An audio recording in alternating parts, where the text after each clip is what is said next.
How many people have actually contacted their local newspaper here? So 2. And how many of you two have actually had a good experience with your local paper? Fantastic, good.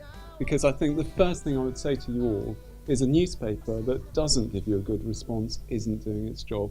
I think all newspapers, you can assume, will be really pleased to hear from you and will make it easy for you to be in touch and to get your bit of publicity. I think there are lots of things that you can do to make it easy for yourself and to make it easy for the journalist.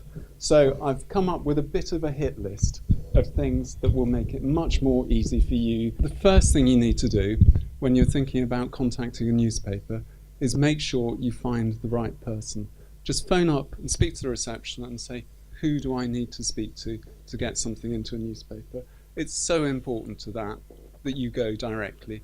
And I think the other thing to do is to avoid, and these are proliferating all over the place, generic emails. Don't contact a newspaper using an email which is features at newspaper or entertainments at newspaper or news at or letters at. Make sure you go directly to a named person. Please don't contact in everyone at the newspaper. One of our big problems at the moment is just sheer duplication. But it's perfectly possible 2 journalists in the same office might not speak to you, might not speak to each other, but might both speak to you and put an interview with you on different pages in the same paper, which is frankly embarrassing and it makes us look really stupid. And I think another thing is a kind of a courtesy is don't send it to lots of different newspapers at once. Imagine the thoughts of the receiving journalist if he just sees, I don't know, 10 different newspapers listed that you've just sent out, kind of mail blast to everyone. When you've established all that, you then come up with your press release. Now this is effectively your invitation to the journalist to say, I'm interesting, I would like you to interview me. And there's so many things to avoid. So many people contact the newspapers these days and just do it in block capitals, which is slightly scary. Just use normal font, normal text. Ideally, you're wanting to come up with something that the journalist, if he's pressed, can just simply copy and paste into a little hole on a page. So you've got to be aware of the style of the newspaper. The other thing that you really need to do is make sure you want, first of all, to locate yourself, to make it clear that you are relevant to that newspaper, either playing there or from there. Then something about you, your background history, tick these things off, and then something about the music, where it's come from, how it's developed, and you describe your music, because obviously, to an extent, that's missing the point. You don't describe music, you listen to it, but we are a newspaper, so you've got to have some sort of handy tagline for your music. You've got to have thought about that question, some way that you can describe it. Even if it is just sort of shoving a few words together like indie, Americana, pop, folk, punk, blues or whatever, just you've got to have some way of describing your music and be prepared to describe it. Obviously you're passionate about what you do and that's great and we want to see that. But don't sort of say my music, a couple of weeks ago someone described their music as heart-stoppingly beautiful. Well, I want my heart to keep going. I don't want my heart stopped by someone's music. So this was a little description that someone sent in about their album. But the album is a dark, stomping sonic, cyclone laden with searing, overdriven guitar and seething bass lines, with a venomous opening that artfully builds to the edge of delirious euphoria before exploding into a hammering groove. The track's joyous chorus is a swirling exploration of freedom, soaring into a howling cry that questions the nature of reality itself. Now promise me, you will never write anything like that. And if you do, you'll never send it to a newspaper. It's just meaningless twaddle. Keep it real, keep it direct, give a sense of your personality. Then think, have I included decent pictures of sufficient resolution, landscape and portrait? Then think, have I included a decent bit of video which they can attach to the online version? Yeah, I think it is right to think of a checklist, as you say. And also make sure there's your contact details at the end. Is it okay to repeat yourself in the interview? So like, say there's things that you said in the email. Yeah. If you're then asked questions in an interview, would you then, is it all right to repeat yourself? Definitely. Just regard the interview. If the interviewer is any good, he will instantly put you at your ease and it will become a really informal chat. It's not a structured questionnaire. The interviewer won't have a list of questions he's going to go through. His interview his interview technique will be to sort of try and probe a little bit to find the things that you really want to talk about, the things that make you different. Yeah, so my name's Lawrence. I've been a songwriter. I run a company in London called Charthouse Music, who does actually much the same as here. I've been songwriting, I've managed acts, I've put on shows, but my main love, like all of you, is music. If you want to do music, if you want to be a songwriter, if you want to be an artist, you have to work harder than anything else. It's not enough to have a great voice or write a few songs or pretend you can do it. The work is enormous. Songwriting isn't the easy option. Some people say, well, if I'm not a singer, I'll write a few songs and someone will buy my songs. No. It's, again, joyous, it's wonderful. Creating stuff is fantastic, but actually, again, you've got to be good at what you do. You've got to work with people better than you. You've got to really, really network. You know, I suppose anything in music is about networking, but really, songwriting is a lot of work for no money. And then you might have a hit and still earn not much money out of it.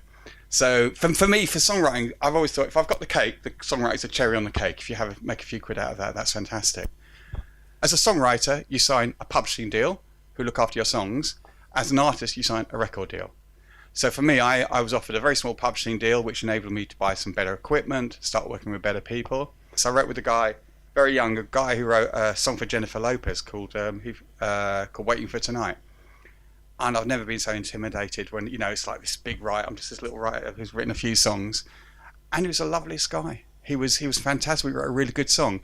And the thing I learned, actually, you know, as songwriters, as performers, we're all want the same thing. If someone's had 30 hits or nothing, you shouldn't be intimidated, because that creativity, that spark, when you work with people, is immense. It's fantastic. Acting is all about connections. It really, really is. You've got to get on with someone. You've got to inspire each other, you've got to motivate each other, and that's really, really important. I remember working with some girl bands at the time, I decided to put a show on in the West End, because what was happening, I was writing songs, no one was listening to them, no one was getting back to me. And I had a guy from Sony Records I sent some songs to for his girl band, totally ignored me. And then, as I said, I was starting this club in London, and we were putting on girl bands and boy bands. It was called Pop Show. And it really was pop music. And then a few months later, this guy from Sony Records phoned me up and said, I want my girl band to play at your club. He didn't, of course, remember who I was or the songs I sent. So he played at my night, and I got to know him. He said to me, oh, you're a writer? I said, yeah, I write a few songs. He said, have you got anything for my girl band? So I said, yeah, I've got these 3 songs, the ones I'd sent him. He listened to them and said, I love these, which is ridiculous. When he didn't know me and heard the songs, he ignored me. When he did know me and heard the same songs, he liked them. Which made me think, get to know people, networking is so important. It really, really is. I can't stress what a difference. I didn't suddenly become a good writer. I suddenly met a few good people who actually kind of liked me and kind of liked the songs I was writing. So yeah, one of the biggest difference. The other thing actually is in writing, as well as getting out there, I think taking control of your own career, be it a singer or as a writer, is really, really vital. You're starting out as an artist or a songwriter and you're PRS registered and all that. What's the next step to get your music out there so that people can actually hear it and say book publishing deals? You know what? I think there are publishing deals and publishing deals. As I say, publishing companies look after your songs. In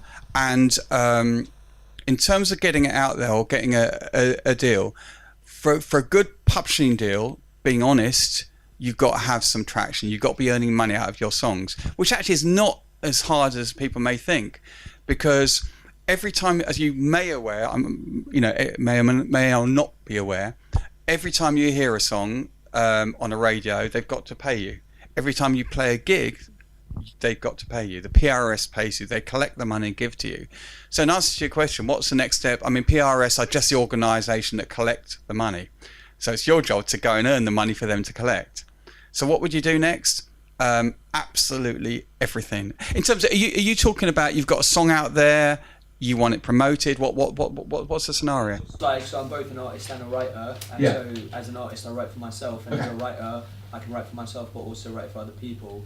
So without sounding crude, how can I make the most revenue out of doing both those? You know what?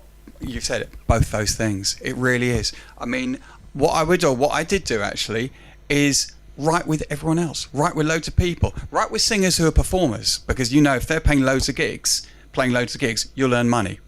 Absolutely. And also the PRS pays pretty well. A friend of mine, I've got to think of this one. He had one song with a boy band a few years ago supporting Westlife in Birmingham NEC, and they played a gig in Birmingham NEC and in Wembley, I think that's what it was. And he had one song, and he got about £1,000 for that one song for PRS, because they pay for every live performance you play. So if you pay, even if you pay for a little pub with 5 people there, you'll get £3 or £4. So as a performer, it's worth singing your songs rather than covers, because you're earning more money. So really, it is twofold: work with everyone as a songwriter, and play as much as you can as a performer. It really is about networking, getting out there. What I said first of all.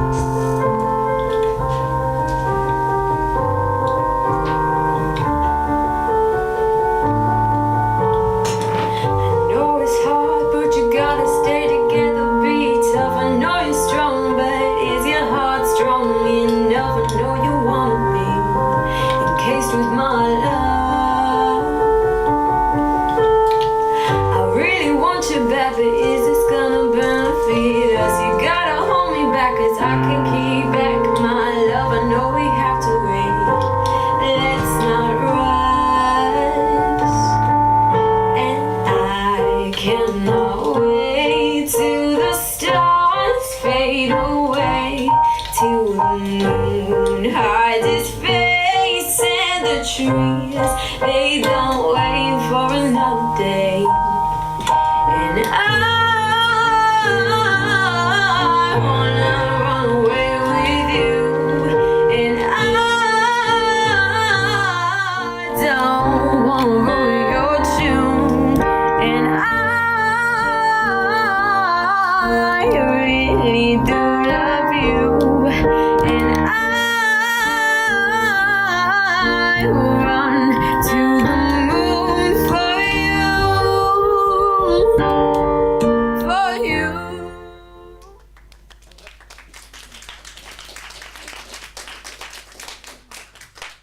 My first thing that I'm distracted by is the production element not being quite to the level that my ears would pick. So it's obviously a home demo. You know, I'm not going to talk from the point of view of a songwriter, because I'm not a songwriter. This is where Lawrence will come in. But from the point of view as a manager, where I would try and place it, it's obviously influenced by the Adele type of sound, I would say. And I could see you out, you know, doing possible, you know, supports, you know, that type of genre. I think it's a really good song. Your voice is lovely, really rich and deep, and I think for me the acid test is do I remember the chorus? And it's a really good chorus. I think everything about it, and I can imagine with strings and produced stuff. I take on board everything he says. Just as a song, it's really strong, really strong. We're sorry, the number you have dialed is not in service at this time. In darkness, but the candle lights your body, and your silhouette just makes me lose my mind. It's silent, but all I can hear is your breath,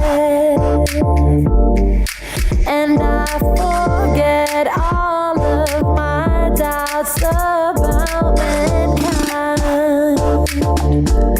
I just want you to love me, love me. I just want